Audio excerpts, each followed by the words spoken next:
Let's talk to one now. Sir Patrick Vallance, the UK government's chief scientific advisor. A very good morning to you. Look, first and foremost, what is your assessment of where we stand this morning? Well, let me start by just saying I offer my sincere condolences to the relatives and friends of the unfortunate patient who died. Where are we now? We've got more cases in the UK. We expect to get more. This is the start of an outbreak, clearly. We have cases across Europe, across the world. This is a global epidemic, and we would expect to see more cases in the UK.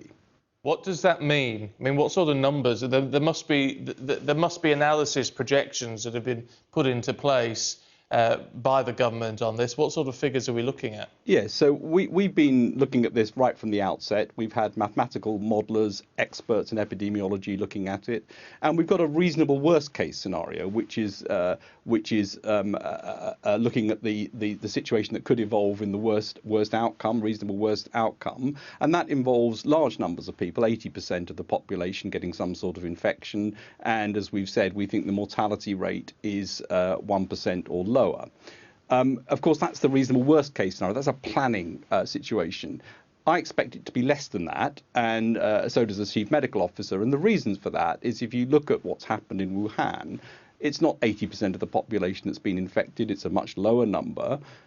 And we think that the mortality rate, as I say, is under 1%. So we do expect significant increases. We can't predict exactly how this will go in the UK. And we're doing everything that we need to at the moment to try to contain and are preparing to move to the delay phase. And the delay phase is important because what that means is trying to suppress the peak, so we haven't got so many patients getting it all at one time, and if possible move it a bit so that we move more into the summer months where the NHS is obviously better able to cope and other respiratory viruses circulating tend to be a bit less. In terms of this four-stage plan, it was only announced on Monday. Control seems to have disappeared relatively quickly. Was this not introduced quickly enough? Oh, I think, no, we've been very careful on timing, and contain is still where we are.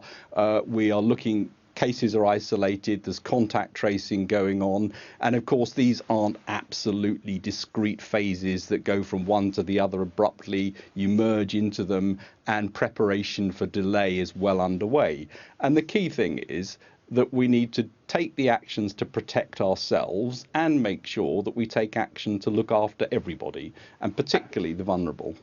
You talk about moving into delay phase. What does that actually entail for, I mean, not only governments, for institutions, but what do we need to do as individuals? Well, as individuals, the advice is very clear, and it's simple, and it's about looking after yourself and making sure that we do things that also protect everybody. And that's hand washing, very, very important, very simple. And also for those who have got the right travel connections and have got symptoms, it's about rapid staying at home, isolating yourself at home, and making sure that you call 111 and get into the right system there. Those are the simple things that can be done. When we move to another situation, as other countries are now doing in terms of delay, the things that you might look at, and it's in the plan that's been published, include measures such as getting a wider diagnostic criteria to ask more people to stay at home if they get symptoms, to looking at things like school closures, mass gatherings and so on. But there are other things you do first, and the key thing is during any progression to think about protecting the vulnerable first and foremost. So there are some simple things that can be done. There are some more complicated things. We're modelling all of those, and we'll base it on scientific evidence. How does self-isolation work? Because we've heard a lot about it over the last few weeks, and obviously we're now being told that anyone coming back from Italy really needs to be considering self-isolation. Most people don't live in a house on their own. I mean, does self-isolation make a difference, or are you effectively looking at isolating a household? Well, self-isolation absolutely does make a difference, and it's a very key part of what can be done, and there's lots of evidence to support that from other epidemics and other outbreaks. So self-isolation is really critical. Of course, there are then more extreme versions when you think about households isolating as well. Self-isolation is possible usually within houses, means that you stay in your room, you get things delivered to it, and stay there for 14 days. Household isolation would mean the whole household. That's obviously a more extreme move. Again, we're modelling that. We're looking at that in terms of what the options might be. And it's important that these measures aren't taken too early. So it's difficult. If you go too early, you ask people to do things which aren't effective for too long, by which time it becomes difficult to get the right motivation to do it. If you do it too late, then obviously you've missed the chance to make the big difference. So the timing of this is really, really important.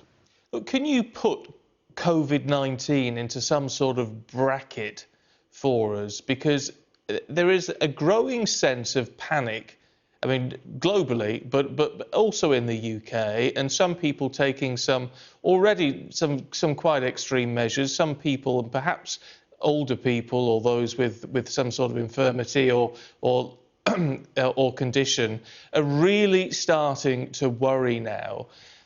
What sort of context do we have to look at COVID-19 in? At the moment, this is obviously a growing respiratory infection. It's very infectious, we know that. It's in sort of infectivity like flu. It's got a higher death rate than flu and a higher burden of illness than flu. And so it's not like ordinary flu. On the other hand, it's a million miles away from things like Ebola, which are absolutely lethal at a very high level. We're talking about a potentially 1% or lower, and I think probably lower, mortality rate. And so it's more dangerous than flu, but for most people, the vast majority of people, this will be a mild illness. So for 98, 99% of people, this is going to be a mild illness. For a smaller number, this can turn into a serious pneumonia, and for a smaller number again, this can lead to death, particularly in the elderly and those who have got other coexisting medical problems.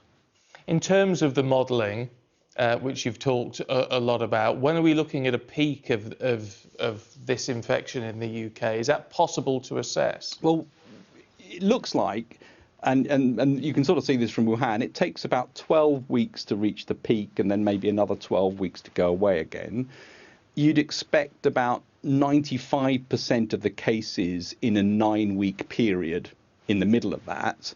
And you'd expect about 50% of the cases in a 3-week period in the middle of it. So this is quite a sharp peak. And one of the things that we want to do with any further measures would be to try and flatten the peak a bit and broaden it a little bit and delay it a little bit. But those are the sorts of numbers in terms of what we would expect in terms of timelines.